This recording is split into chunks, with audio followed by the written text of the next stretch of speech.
ইন্দ্রানুজ জখম হয়েছেন শিক্ষামন্ত্রীর গাড়ি ধাক্কায় সেদিন। ইন্দ্রানুজ এখন হাসপাতালে চিকিৎসাধীন। ইন্দ্রানুজ, এখন কেমন আছো? এখন যন্ত্রণা কিছুটা কমেছে এবং চলছে। আজকে প্লাস্টারও করা হয়েছে এবং ডাক্তাররা বলেছে যে এখনও কিছু অবজারভেশনে লাগবে, তারপর জানাবে আগামী একটা সেকশন বলছে যে এই ঘটনা ঘটেইনি, সেটা কি বলবো? যারা ঘটনা ঘটেনি বলছে তাদের অভিসন্ধি যে স্পষ্ট যে তারা শিক্ষামন্ত্রী যে কাণ্ডটি ঘটিয়েছেন, অর্থাৎ ইচ্ছাকৃতভাবে চাপা দেওয়া এবং খুনের চেষ্টা, সেটাকে ঢাকা দিতেই এখন বিভিন্ন গল্প করছে। আর বিভিন্ন সংবাদ মাধ্যমের এখানে কর্মীরা তারা এখানে ছিলেন, তারাও দেখেছেন কীভাবে মন্ত্রী প্রতিশ্রুতি দিয়েছিলেন আমাদের সাথে আলোচনা করবেন, তারপর আমরা আলোচনা করার ব্যবস্থা করার সাথে সাথেই ওখানে তৃণমূলের বাকি কর্মীরা হামলা শুরু করে এবং মন্ত্রীকে গাড়িতে তুলে দেন। গাড়ি চালু হয়নি, তখনই আমরা সামনে দাঁড়িয়ে হিউম্যান চেন তৈরি করলাম, কিন্তু উনি সেটা সত্ত্বেও গাড়ির চালককে নির্দেশ দিলেন গাড়িটাকে চালিয়ে নিয়ে, এবং সেই মুহূর্তে ওনার গাড়ি বেশ ভালো মতো ব্রেক নিয়ে নিয়েছে এবং বাকিরা ছিটকে পড়েছে। তখন ওনারা গাড়ির গতি আরও বাড়িয়ে দিলেন, ওনাকে রিকোয়েস্ট করা সত্ত্বেও যে গাড়িটা কমান, আমরা সরে যেতে চাই, আরও বাড়িয়ে দিলেন এবং তখন চাপা পড়ে আমার এই আহতটা হয়। এটাকে খুনের চেষ্টা ছাড়া আর কোনো কিছুই বলা সম্ভব নয়, এবং যারা বলছেন তারা ইচ্ছাকৃতভাবে এখন নিজেদের দোষটাকে ধামাচাপা দিতে, নিজেদের দলের মন্ত্রীকে বাঁচানোর তাগিদে এইসব ঘটাচ্ছে। কিন্তু এফআইআরে কিন্তু বা কোনো নাম এসছে মানে এই ঘটনার পরে, মানে তুমি বা যখন হলো তারপরে এফআইআরের কোনো নাম এসছে?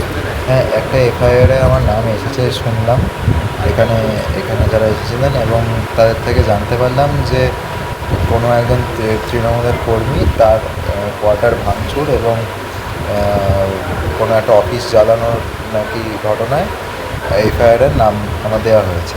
কিন্তু সেক্ষেত্রে এটাই প্রশ্ন করব, যখন নাকি আমি আহত হয়ে এখানে চিকিৎসাধীন অবস্থায় রয়েছি, এখানে হাসপাতালের এন্ট্রির টাইমটাও রয়েছে, এন্ট্রির টাইমটা মিলিয়ে নিন এবং উনি যে সময় ঘটনাগুলো ঘটেছে বলছেন সেই টাইমটাও মিলিয়ে নেওয়া হোক। আর যখন নাকি আমার সাথে এই খুনের প্রচেষ্টাটা হয়েছে সেটারও সময়টা মিলিয়ে দিন, মেলালেই জলের মতো স্পষ্ট হয়ে যাবে। এবং আসলে এগুলো প্রত্যেকটাই এখন ডাইভারশনের প্রচেষ্টা, এবং আসলে তৃণমূলের উদ্দেশ্য ছিল যে তাদের বিরুদ্ধে যে স্বরই উঠবে ছাত্রদের, সেই স্বরকেই দমন করা। চিকিৎসক কি বলছেন লাস্ট?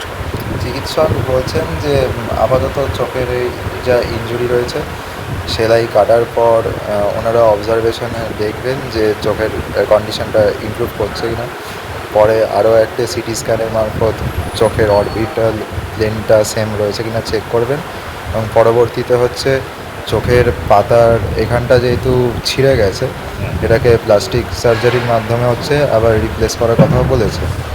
আর আজকে তার ওপর এসেছিলেন প্লাস্টিক সার্জন, উনি পায়ের এখানে প্লাস্টার করে দিয়েছেন এবং হাতের এই খুনগুলোকেও চেক করেছেন, এবং আমার বাঁ পায়ে প্লাস্টার এবং ডান পায়ের নি ব্লক করে রেখেছেন যাতে নাকি নাড়াচাড়া না হয়, বলেছেন অন্তত বেশ কিছু মাস এখন বেড রেস্টে থাকতে হবে। কটা সেলাই করেছে সেটা আমি ঠিক বলতে পারবো না। এখন চোখের দেখতে অসুবিধা হচ্ছে? হ্যাঁ, বাঁ চোখটাতে দেখতে অসুবিধা হয়, পুরো যেহেতু খুলতে পারছি না, কিছুটা সমস্যা হচ্ছে, এটাই। আমি একটা ছবি দেখাই দর্শকদের জন্য, যে ইন্দ্রানুজের বাঁ হাতে সেখানে প্লাস্টার করা আছে এবং বাঁ পা সেখানেও পুরোপুরি প্লাস্টার করা আছে। এই বাঁদিকের যে পাটা আছে পুরোপুরি প্লাস্টার, এবং এখানে একটা ব্যান্ডেজ করা আছে। এখানে এখানে কি হয়েছিল? এটা টায়ার উঠে গিয়ে স্কিন পুরোটা ছুড়ে গেছে। আর পা কি ভেঙেছে?